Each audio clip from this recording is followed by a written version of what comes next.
Selamat datang pada video kedua dari seri tutorial Apache Spark.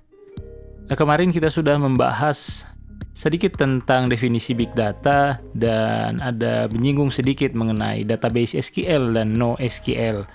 Nah, kali ini saya akan mendemokan salah satu perbedaan dari database SQL dan NoSQL, yaitu dari segi fleksibilitas struktur data atau tabelnya.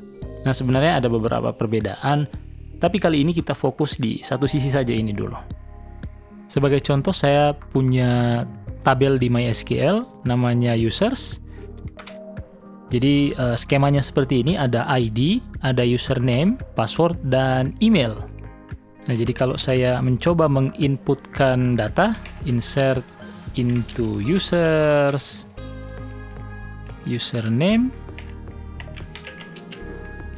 password, email, values-nya adalah misalnya John 123, dan emailnya adalah john@website.com.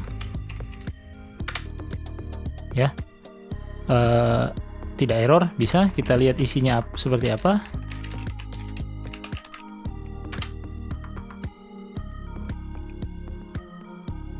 Oh ya, error di sini harus ada titik koma. Control Enter, ya. Jadi sudah ada data John 123, john@website.com. Bagaimana kalau saya mencoba memasukkan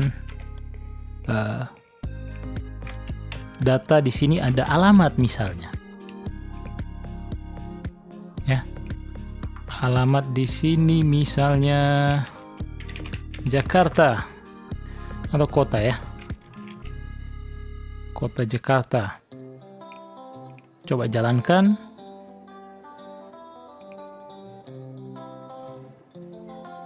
Oh sorry, yang ini.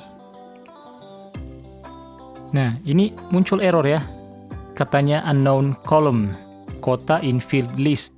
Jadi error di sini katanya field atau kolom kota itu tidak diketahui ya, karena memang tidak didefinisikan sebelumnya. Jadi yang sudah ada itu cuma username, password, dan email. Kalau kita ingin memasukkan kota ya kita harus merubah tabelnya, definisi tabelnya terlebih dahulu melalui statement alter ya. Alter table, kemudian kita tambahkan kolom baru. Nah, seperti itu kalau di database relasional ya, atau database SQL.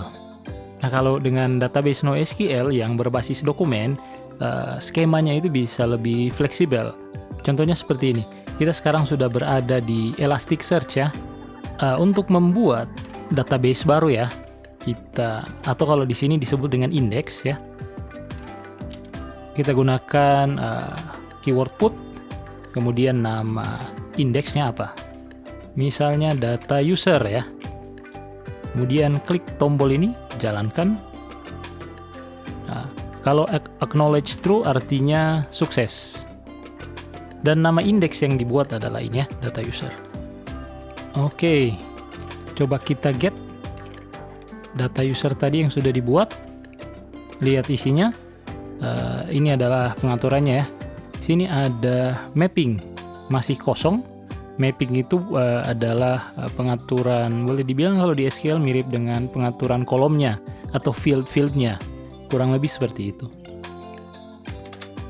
Oke, selanjutnya kita akan mencoba memasukkan data baru, gunakan post data user, kemudian seperti ini doc. Datanya ditulis dalam format JSON ya. Jadi fieldnya kita sesuaikan ya. Yang pertama adalah username. Jadi John, kemudian koma, password John 123, email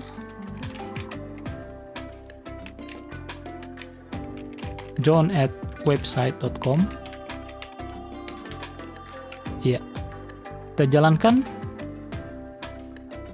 Ya, sukses ya.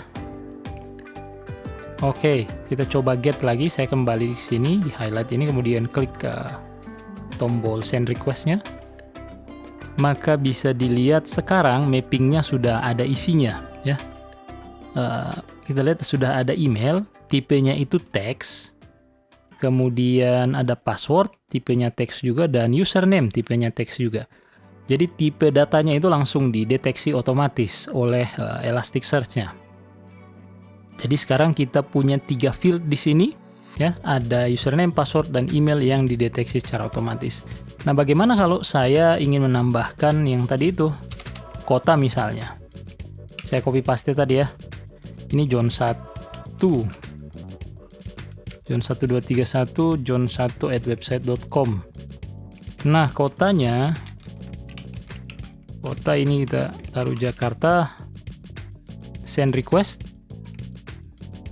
Sukses ya, tidak error seperti di MySQL tadi. Dia langsung bisa jalan. Oke, kita lihat, kita get ya data usernya.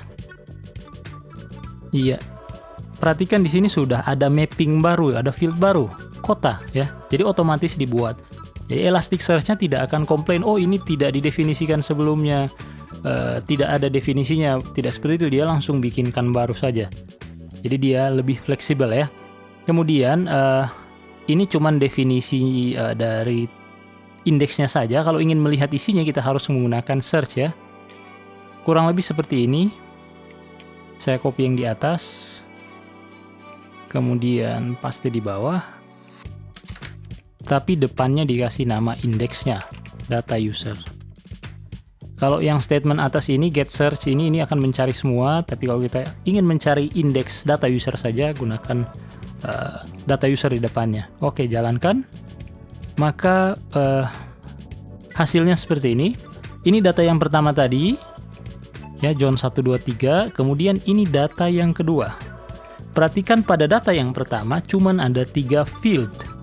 Sedangkan pada data yang kedua ada tambahan 1 field lagi, yaitu kota.